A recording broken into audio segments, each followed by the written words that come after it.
kakalsat ti Ebanghelyo ti Apo. Dayaw ti maypay ken ka o Kristo agtugaw tayan. Dugdugay kakalsat ken gagayem ti pamati.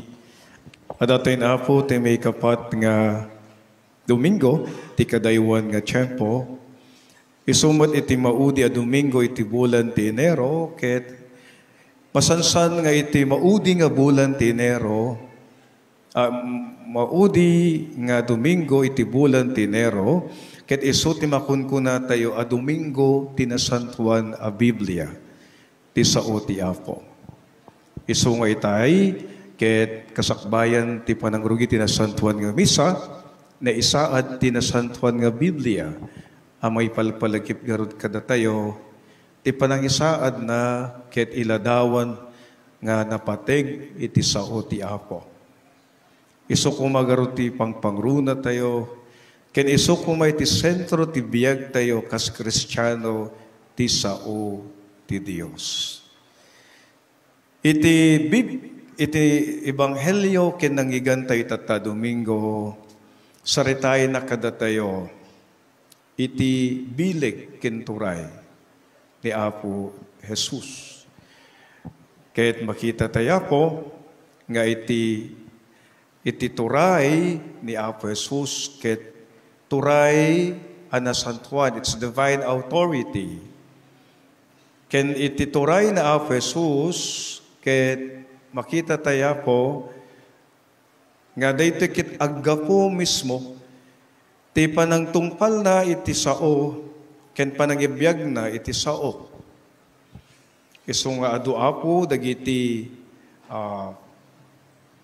kunada po, nasdaaw, kapanan ta, idi manggiganda na Apo Jesus nga agsao, ket kasla sabsabali, at dadaan ti turay, ken dagiti panursuro na, ket kasla baro a panursuro nga daan iti turay. Ita Apo interambakan iti Domingo iti Biblia, nga daan iti tema, nga iti sao ti Apo, ket isu iti angis iti baro nga biyag. It's the breath of new life. Nga bigbigyan tay garod nga ti sao ti Apo ket isu ti mangited biyag kada tayo. Mangpabangar ti rikna tayo. Ti sao ti Apo ket isu ti mangidaldalan kada tayo. Ti sao ti Apo ket isu ti salakan tayo. Ti sao ti Apo ket isu ti Dios kada tayo. The Word is God who lived with us, and the Word is God who continue to guide us all through the days of our life. Talo nga ba nagapo? Nga ti daytoy tay panagrambak ti Domingo ti Biblia, iti sao ti Apo, may palpalagip kada tayo iti kinapateg na ti sao. Iti sao, nga isu iti nabileg iti amin, nga iti sao, ket isu ti mangpalagan ti rikna, ngayong kastamot ti sao, isu iti mangdadail ti rikna. The power of the Word would always remind us that Jesus, na Apo Jesus, dagiti sa una, ket nabileg, nga makita tayo Apo nga mangbalbaliw kada tayo, mangagas kada tayo, mangliwliwa kada tayo, ken mangidaldalan kada tayo, itinaldaw-aldaw. May palpalagip garod nga ti sao ket napateg, uray nga ti maysa nga sao ket mabalin nga daytoy ket isu ti mangdadail kada tayo, mangpapintas iti rikna ken biyag tayo. Isu nga tamtaminghen tay launay ti panagsasao tayo. Gapwanan ta iti sao tayo, mabalin nga isu ti mangdadail, ti pada tayo tao, ti riknada, ken kastamwet nga isu iti mangtulong kadakada iti riknada. May kadwa kasat ken gagayem, may palpalagip garod nga iti sao ti Apo, ket isu iti salakan ken biag tayo. Ulitin tayo po, nga iti Biblia, ket ti panakaawat tayo, umuna amin ti Biblia ket sao ti Apo, in surat ti tao, babaen ti pannilaw ti Espiritu, may paay kada tayo para ti panakaisalakan tayo. Dito Apo, the very basic definition of the Bible is a word of God written by men, inspired by the Holy Spirit for us and for our salvation. Isu nga napatigla unay iti sao ti Apo. Gapuanan nga daytoy ket isu ti mangidalan kada tayo ti panakaisalakan tayo. Isu nga iti sao ti Apo nabilig. Ti sao ti Apo ket nasantuan. Ken iti panagbasa tayo ti sao ti Apo kuna tayo Apo, ket we can feel that we are reading the Word of God, the sacred Word, and that when we read the Word of God, sabi ko magarudmot that we become also blessed, mapasanto iti biyag tayo. Ken sabi ko magarod iti sao ti Apo, ket isu ti mangidaldalan kada tayo, ti inaldaw, aldaw. Kisulsod, kasatno nga tang agbanag ti sao ti Apo iti biyag tayo. Ket umuna, no dumngeg tay kuma, asi papasnek, kenadaan puso. Ito muna may basa mangigan tayo, nga iti panagdingeg, ket hanlae nga panagdingeg babaen iti lapaya. Ngem ti panagdingeg tayo ket babaen kuma, ket daytoy ket agdingeg tayo, nga aggapo iti puso tayo. When we listen with the heart, we know that we can actually understand well the Word of God. Ipasnek tayo ti dumngeg, asi pupuso, agbanag ti sao ti Apo kada tayo. Isu nga ipalpalagip na garod kada tayo iti salmo, nga kunana, dimgem ti sao ti Apo. Itangal daw, denggen nyo ti bagana, saan kayo nga agsuksukir. Gapuanan ta, we have to listen to the Word of God by heart and with a heart. And let us not having a hardened heart. And this is what the psalm is telling to us. Titangal daw, denggen tayo ti bagana, saan kayo nga agsuksukir. Ken iti may kadwa, may basa, may palpalagip garod kada tayo kakabsat ken gagayem ko ken Kristo. Nga daytoy ket may palpalagip nga iti panagdingig tayo kuma iti sao ti Apo, ket we are wholeheartedly, not undividedly, kas kuna nagarodapo, ket duwa nga banag, iti, there are two things that we always consider to be our priorities. First, dagiti banag iti lubong, ken banag iti Dios. The things of the world and the things of God. And we are being reminded by the second reading today, kasapay kung magarod ket, haan nga magudgudwa. Iti panunot ken nakem tayo. Nunoy ket pag may sain tayo, and even in the hearing and listening of the Word, we should not having an undivided heart, but we should have a heart which is wholeheartedly, fervently, and listening to the Word of God. And the gospel today telling to us that see that the Word of Christ is very powerful, that the Word of Christ would demonstrate to us that He speaks with authority. And Jesus, He speaks with authority because in the very first place, His words is His life. Nga iti amin nga sawen na ako Jesus, ket pudno, gapuanan tadagitoy, ket makita tayo, iti biyag na. Tati sao ni Kristo, ket isu iti biyag na.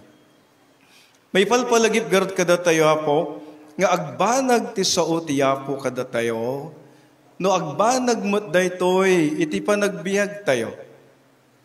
Ibiyag tayo ti sao ti apo.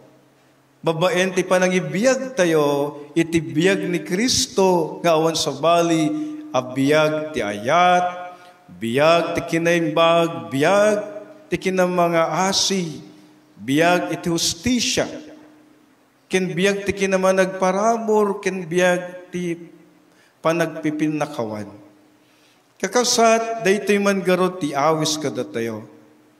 Nga amu tayo nga ti sao ti apo, isu nga denggen tay launay. Gapuanan ta amu tayo nga ti sao ti apo, ket umuna mangliwliwa kada tayo. Mangpalag-an tirik na tayo. Ti sao ti apo, ket isu ti mangiwanuan kada tayo, mangidaldalan kada tayo. Ti sao ti apo, ket isu iti panakaisalakanan tayo. Isugarod nga kuna tayo, the Word of God, the Holy Bible is words of God, written by men, inspired by the Holy Spirit, for us and for our salvation. Isu apo nga, may salakan tayo, no dumngig tayo ti sao, ken agbiag tayo iti sao ti Dios. Kuna tayo masansan, nga ti sao ti apo ket nabiyag. The Word of God is alive. Amen? Because how is the Word of God becoming alive in our life? Kasatno nga nabiyag ti sao ti apo. No nabiyag tayo mo nga Kristiyano, babayin iti ayat, asi ken kinaimbag ti apo. Amen? Because we can be a living Bible. We can be a living Word of God by our testimony of His love and goodness. Kunataya po, itaa po nga Bible Week and Bible Sunday, it will always remind us on how we understand the Word. Kinagpaiswanan na po. Iti lawas ti Biblia, ket may palpalagip nga daytoy kumati panagkaykaysa dagiti Kristiyano. Haan ko mo daytoy iti panawan nga isu iti panagaapa, panagsisina, dagiti Kristiyanos, gapuanan nga ti pag-aapaan ket ti sao ti apo. Which is not the very meaning of the Bible Sunday and the Bible week and month. It's to unite all Christian by the power of the Word. Aramidin na tayo kumati sa ti apo nga pag may sain na tayo. Gapuanan nga daytoy iti anag na iti rambak iti Biblia.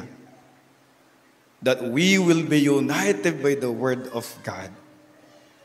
Of course, kuna tayo po, apay nga adudag iti Kristiyano nga kasla isuti makagapuno apay nga gaapagaputa. They argue over the words, over the Bible.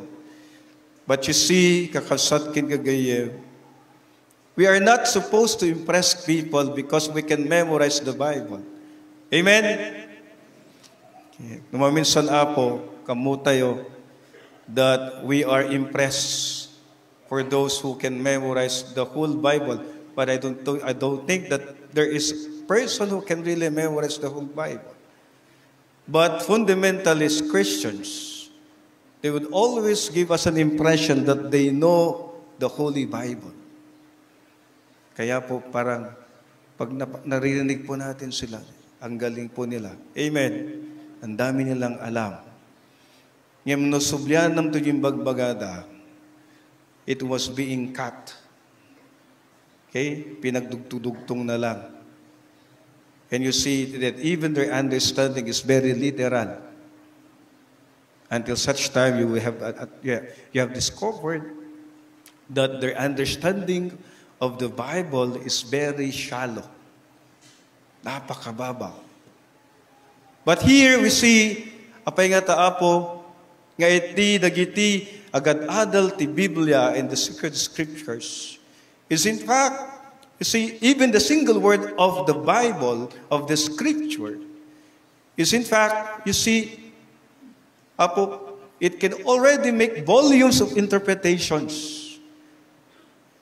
So, Apo nga kunato literal, we could not just understand the Bible as we understood, as we understand. Siya Apo, perhaps you can always hear, I'm not doing exegesis, okay, per se, but we are doing eisegesis. Eisegesis, which means we're trying to accommodate the word and trying to put into the context of the life of people. In which this is also the most important, na nararamdaman natin na buhay ang salita ng Diyos sa buhay po natin mismo. Nakikita natin na ang konteksto ng salita ng Diyos ay para bang konteksto na rin po ng buhay po natin na gumagalaw ang salita ng Diyos sa atin. Amen? Isa ko na tayo, napasagida na ka. Parang kinurot ako. Parang natamaan ako. Kasla ko manayari ni, kasla kinidagnak na ako, Diyos. This is the Word of God. The Word of God is a two-edged sword. Mayarig nga ti sauti apo ket natadim nga kampilan. Amang sugat tirik na ti tunggal tao, adumngeg as ipapasnek ti sauti Dios. Isugarod apo, nga agbanag ti sauti apo, no makarik na tayo, ket sape kong magarod, daytoy mo't ti panagbalbaliw tayo.